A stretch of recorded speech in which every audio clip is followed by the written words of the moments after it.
right, for many families of children and adults on the autism spectrum, the reality is it's difficult to go to public places like the theater together.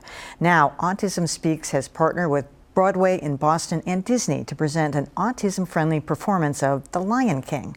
WGBH News arts editor Jared Bowen recently spoke with the local team that's making this weekend's special performance possible. Russ Ken, you're the executive director of Autism Speaks New England. Rich Jeff, you're the president of Broadway in Boston. Thank you both for joining us.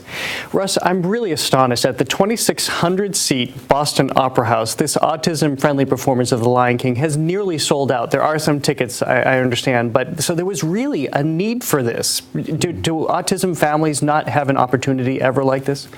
I would say that's true. I think the obstacles that sometimes come with going out in public in general for some families with autism are a lot challenging, even in the supermarket. Some families, the children's behavior, they're embarrassed by, or they don't want to create any waves, and that makes a very small circle of your life. So thinking about going to the theater with all that entails is daunting. So I think it's like opened a floodgate of emotion really from the parents that we've talked to, that they're incredibly excited about this, that their children will have the same opportunities as other children, and that's what it's about, equal access. So Rich, from an entertainment standpoint, the show, from what I understand, will be adapted. There are slight adaptations to deal with some factors that may set off the audience and disturb them to some degree. So how do you have to tailor the production to make it autism friendly? So there's really two pieces to it. There's what happens on the stage, which is the production modifications, which are things like no strobe lights, sound is a little bit less, the house lights don't come all the way down. There's about 16 or 17 different modifications to the show. But the real big piece is this judgment-free zone of the fact that everybody in the theater is connected to the autistic community. So when a child might want to get up and walk around or talk, none of those things are really a problem in this audience. There's so much conversation about autism now and dialogue, yet I understand a lot of people still feel like it's a stigma. So they need this safe space. I mean, what do people contend with when they go out into a public space? Well, I think, as you mentioned, the awareness has gotten so much better, even in the last 5 years. But there's that, inherent, you just want to go to the supermarket, get your things, and go home. And of course, every parent has to deal with a child who has a temper tantrum.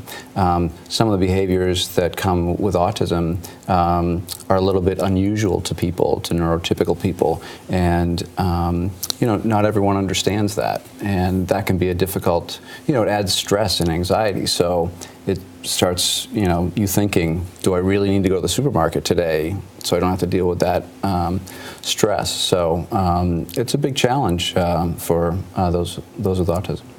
Rich, I wonder how this came about, because at the outset, I'm sure you'd think, wow, well, we do have 2,600 seats that we're going to have to fill. You didn't know that it was necessarily going to sell out. I know that Disney has done this with some of their other properties like Mary Poppins in New York, but where did the awareness come from that this needed to happen?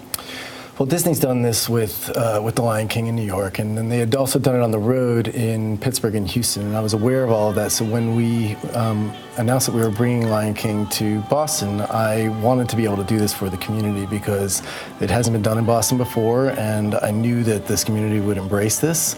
And I immediately called Russ right before our season announcement to bring this to his attention and say, is this something you think you might be able to partner with us on? And he enthusiastically said yes. And I said, is that a trick question? Yeah, and it's, and so together we've been able to pull this together, and the community has responded tremendously. Yeah, because is the alternative that autism families just don't go to the theater or go to other places like that? Yeah, that is the case, that they don't think of that as an option. And they do have access, obviously, to DVDs, and so a lot of kids have seen The Lion King, the movie, but they've never seen a theater Broadway production. So I think that's going to be another interesting level or layer of interest to see how the kids who love The Lion King, the movie, react to Lion King live in person.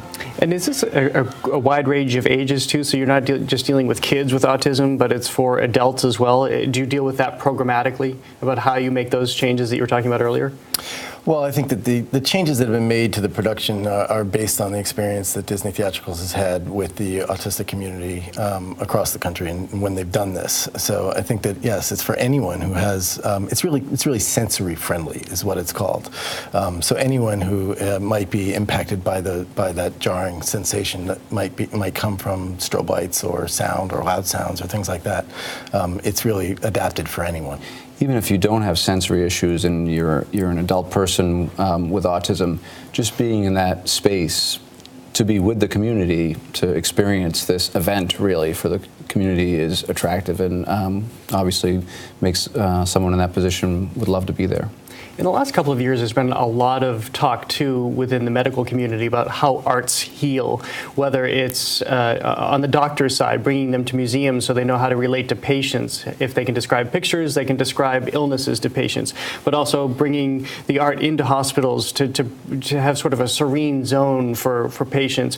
Have you found that theater has a sort of impact for people afflicted with autism as well?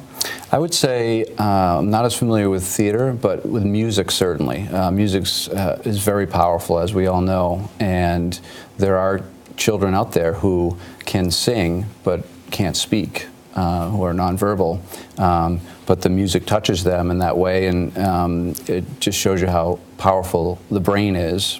And kids can play music by ear, and again, not be able to communicate even the most basic needs or wants. So it's incredibly powerful on the music side of things, and I think across all the arts. This must set a precedent at this point. When you have a show like this that nearly sells out, you see it's being done in other cities, and I even came across examples of other smaller theater companies using this model. I know Chicago is doing it. Is this something that you'll continue to do from here on out, knowing the impact that it's going to have? Well, I think that the reaction of the community has definitely helped us recognize that there's a need, and we will certainly look at future productions that are coming to town that are able to make these type of modifications so we can do this in the future for sure. All right, so it's coming up October 11th. I understand there are a few seats available for people interested, but Rich Jaffe, Russ Ken, thank you so much for joining us. Thank you, Jared.